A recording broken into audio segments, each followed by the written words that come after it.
Okay, Yes. saan po kayo ngayon? Saan ako ngayon? Pare, Ah, ilan taon ka anong na? status niyo? Hiwalay. Hiwalay din. Oo, hiwalay. 54 pala ako. Ako 55. Sa November. Ah, So 54 lamang. ayun po. Anong status niyo, ma'am? Hiwalay, kasal po kayo? Oo, kasal. Mga ilang Ikaw, taon na ho? siguro mga 12 or 13. Tagal na. Oo, matagal na. Ako 7 years above mo, pero kasal din. Nakasal din. Ah. Ilan ang anak mo? Dalawa po. Okay. Nasa sa iyo? Anak mo? Sa nag-aaral po sila, ma'am. Yung isa nag-aaral sa Manila, yung isa tapos na. Tapos na. Okay. Kayo po, ilan po anak nyo? Isa lang, lalaki. Ano po siya ngayon? Doon sa bahay namin, may trabaho siya.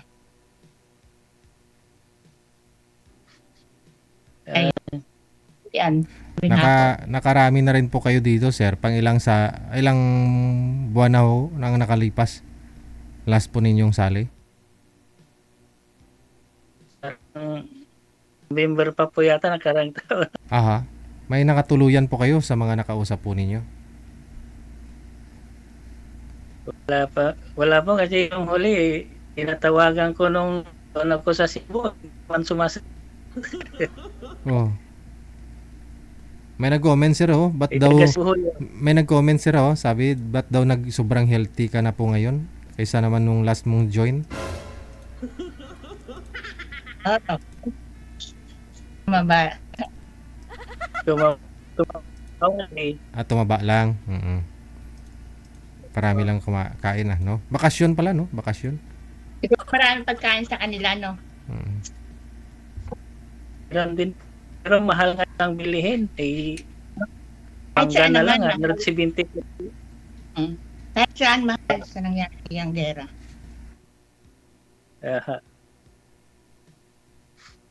Kailan pong balik nyo? Ay, 2027. Kasi kababalik ko lang nung January. 2 years contract ulit. Matagal na ho kayong nag-abroad? 7 years. 7. First time niyo po sumali ho dito? Oo, first time ko.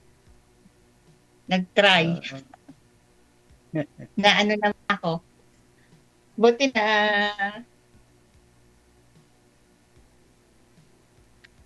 kayo, anong hanap buhay niyo diyan? Anong trabaho niyo? Government employee po, ma'am. Government. Okay. Yung asawa niyo, ma'am, saan na po ngayon? Batangas. May pamilya na. Pero magkalapit lang po kayo ng lugar. Malayo. Quezon Province ako. Siya, Batangas. Parang maghiwalay na. Oo, magkalayo.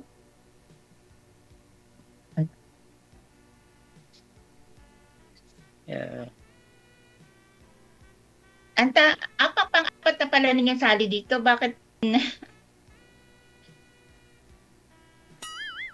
Yung iba ko, nawawala eh. Nawawala ho, yung iba. Nawawala. Yung asawa nyo, may asawa na rin? Hindi ko na, wala na akong contact, ma'am. Wala na. Ayaw na akong pauwiin eh. kumbaga, kayo yung umalis sa bahay nyo. Ganon. Ako na lang kaya ayaw na rin akong tanggapin eh.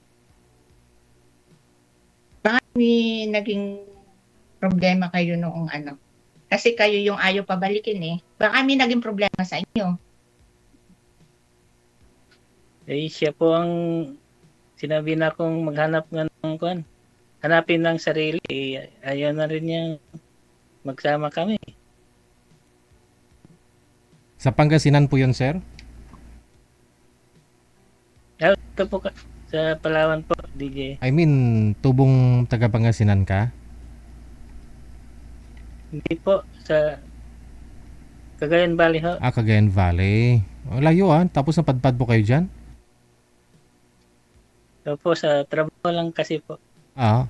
Si misis mo, taga saan po? Taga Cagayan Valley din? Nandito rin ho sa Palawan ho. Pero magkalayo. Okay. Kasi diba teacher kayo dyan? So nung nagtuturo po kayo, saan po kayo malapit kay misis mo? O dyan ngayon sa tinitirahan niyo po? Magkalayo na po kami nung po ay nasa Kwanho yun. 300 kilometer po ang distance namin. 300. Okay. So, dati, dyan na po talaga kayo nagsistay. Tapos malayo lang ho siya. Dati magkapit po. Isang ko lang. Nung nahiwalay na ako, yun na. Saka ho na kayo napadpad dyan. Dyan na po kayo nag-apply. Ganon. Dito rin sa ibang munisipyo lang ho. Pero team din sa Palawan ho. Pero yung mga anak nyo andun po sa kanya? Yung panganay ho, yung pangalawa ay yung bunsod sa Manila po. Okay. Nag-aaral. So wala po kayong kasama sa mga anak mo? Ayun. Wala po. Kung magbakasyon lang yun, kakita po kami. Okay.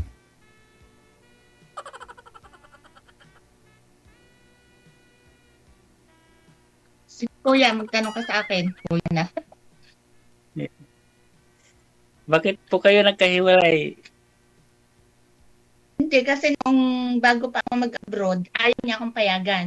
Pumilit akong umalis. Natapos yung kontrata ko, pag uwi ko, meron na siyang kinakasama. Ganon. So, hindi na ako sa bahay namin umuwi.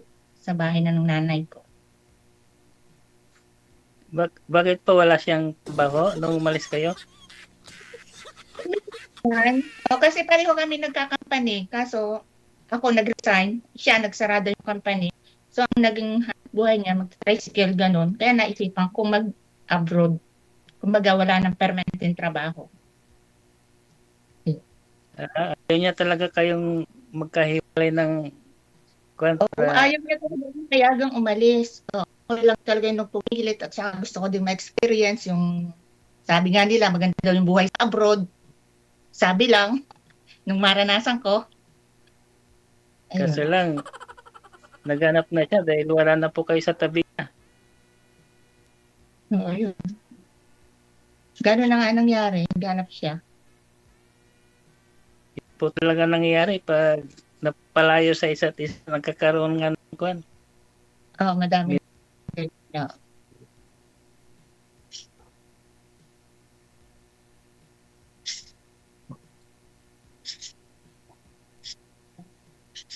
Ay kayo, sino kasama niyo sa bahay?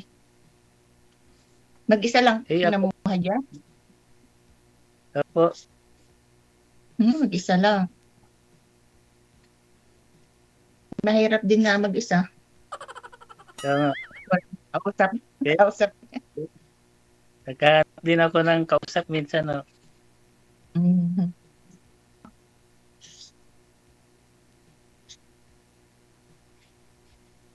Mga ilang taon pa po kayo dyan, for good po? Siguro mga bago ako mag-senior, mag-for good na ako. Kasi sayang. Walang trabaho dyan sa Pinas na permanente. Over age na para mag-apply sa mga company.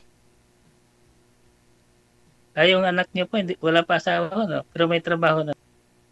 May trabaho naman siya. Pero wala pong asawa. Wala. May Ah, nakalipin, ganun. Kanan nagkaroon sila ng, may apo na akong isa, lalaki din. mm. Ganun. Saan po sila nakatira? Ano, live-in lang, pero ano na, umalis na din yung babae, nag-abroad din. Ay, yung apo ko, dun sa bahay noong parents noong ng babae. Nung ako yung umuwi, yung kinuha namin, yung apo ko. Tapos after ako umalis, ibinalik na uli namin kasi walang maiiwan sa bahay.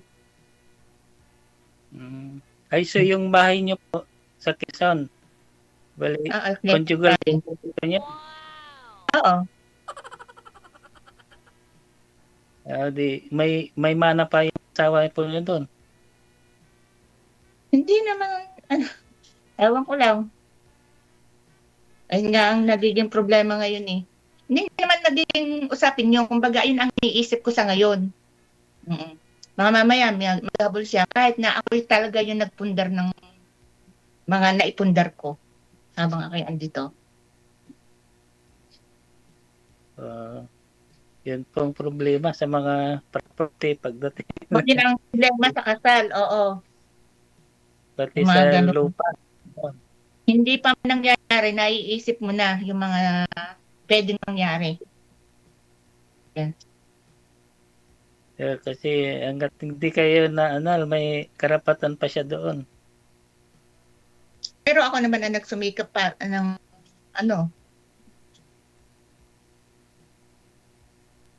Sino na nakatira po sa bahay niyo ngayon?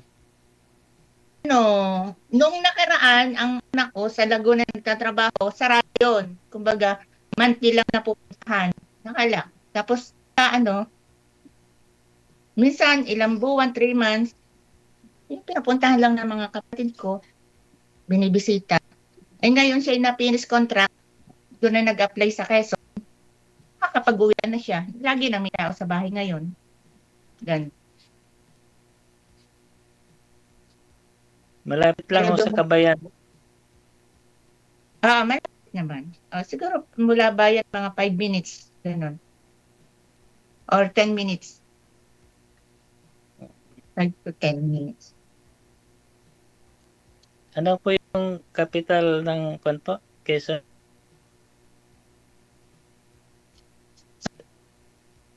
Hindi ko alam yung mga capital region. Anong kabisir? Anong city po diyan? Malapit to? Lucena City. Lucena. Oo. Ben, karating na rin ako sa Lucena. Malayo rin. Malapit sa Laguna pala. Hindi. Yun naman sa amin, boundary lang ng Quezon. Kasi yung, kumbaga, may ARCO, welcome to Quezon Province. Kami, parang dun lang sa kabila ng ARCO. Ganun lang. Hindi naman totally Quezon na yung dulo. Yung ibang mga lugar dun, di ko alam. Mas kabisado ko kasi yung Laguna kaysa Quezon Province na yung mga lugar-lugar nila doon. Kasi kumbaga parang boundary lang kami. Mas kami sa Laguna. Pag namimili, Laguna. Pag mga nagpunta sa mall, Laguna. Yun. Pero minsan napuntahan ko ang Lucena. Nung nag-ayos ako ng pag-ibig. So, yun. Yun lang ako nakarating. Isang beses. Mga ilang oras po biyahe galing Lucena hanggang sa inyo po? Siguro mga 3 oras. Ganun. Malayo-layo pa pala. Kasi nga yung sa amin, lang bukana ng Quezon. Kasi yung Lucena malayo.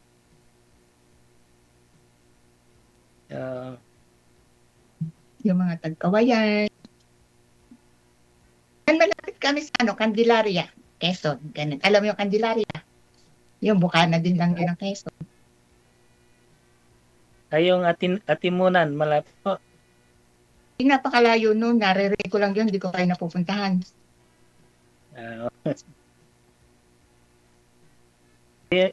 Ilan po kayo magkakapatid, ma'am? Kami ay 7, nawala na yung 2. So 5 na lang kami. Ah, Ako sa bunso. so ano pong hinanap niyo, ma'am? Ano pong purpose niyo pa pagsali rin dito? Ang hinahanap ko, yung yung buhay, yung gano'n, yung kumbaga parang hindi ka aasa, gano'n, oo. Kumbaga kaya kang suportahan sa pangangailangan, yung gano'n. Direct to the point. My God. Oo.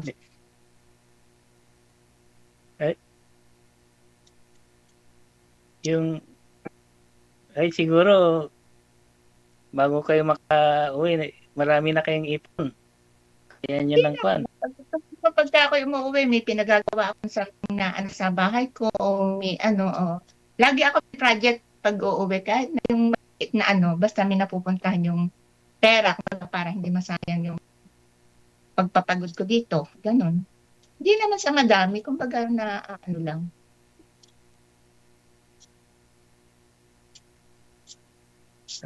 Hindi pa rin ano po, wala na rin bomba diyan ng Iran.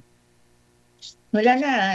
Wala pa sa ngayon, pero nag-uusap pa ang Iran at saka ang ano, ang US. 2 weeks pa daw ulit. Pag hindi uli nagkasundo, saka pa daw ulit. Awan ko sa kanila. Pero ngayon, stop na. Habang nag-uusap. Pero noong nakaraan, nakakatakot dito. Panay ang bomba, sirin, yung mga drone. Maririnig mo talaga, yumayanig ang mga building. Ay, Bawas pa rin. Sorry. Sorry. Ano po pa yung hanap niyong katangian ng isang lalaki? Yung mabait, yung kaya kang buhayin, yung kayang i-provide sa'yo, yung pangangailangan mo. Kumbaga, matagal akong nawala sa Pilipinas, inaano ko, yung maranasan ko yung, ako na yung nasa bahay, yung ako yung bubuhayin, parang ganun. Yun yung ibigay mo lang yung pangailangan ni madam. Oo nga, bawal nga pala yun. Bago matulog, ganun, may bigay mo sa kanya. Hindi naman, yung mga simple, siyempre, laki din naman ako sa probinsya, okay na isa yung mga simpleng mga ano, hindi naman, basta yung may pagkain ka araw-araw, yung hindi ka nagugutom, yung pagkailangan mo, andyan na. Simpleng hindi naman tayo laki sa Manila, na para magpa-social-social, gano'n. Kung mag-alis man yung pila mo, may napupuntahan, yung gano'n. May farm ba kayo, ma'am, o bukid? Wala naman.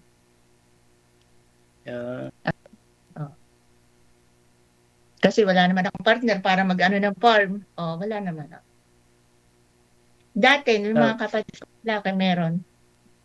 Kaso may mga kanya-kanya ng sa kanila na yun. Wala na po kayong mamanahin ng bukid? Wala. At saka yung mga mamanan, hindi mo pwedeng asahan yan.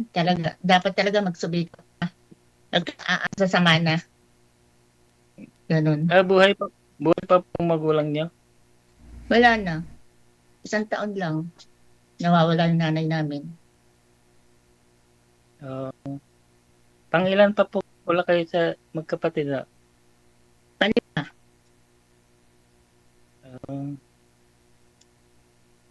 Bali, ilang bahay po?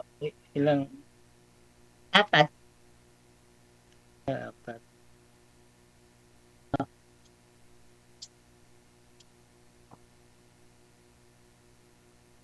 Diyan lang po kayo nakarating sa Brain?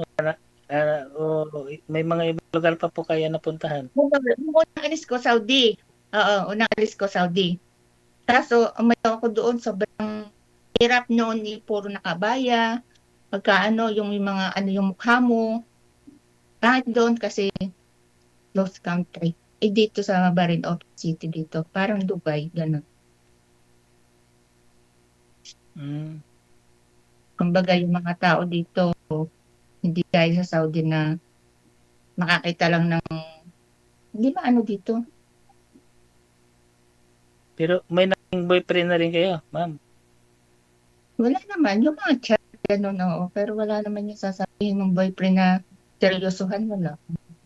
Kasi nga, ang hinahanap ko yung seryoso sa buhay. Ayoko nung ano lang sa oras, gano'n, oo. Pero may okay lang yun sa inyo. Kasal kayo, kasal din yung maging kaibigan niyo. Kung kaibigan lang naman, bakit hindi? Oo, okay lang yun. Hindi naman porket nakapagkaibigan ka, ayun, ganun na agad ang sitwasyon. Bagay, man yan, magkakakilanlanan, ganun. Ah,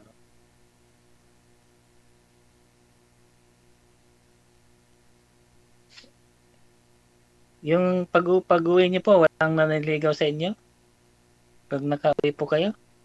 Oo, meron naman, kaso hindi nga sila ano kasi na umaalis ako.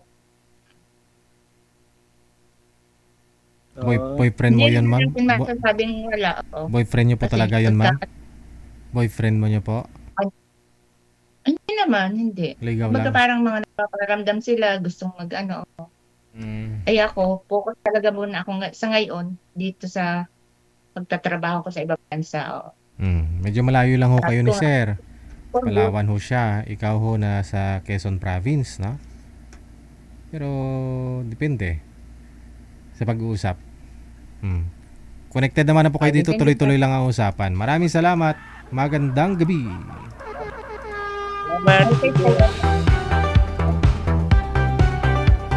Nagarami ka na, sir. Good luck, ha?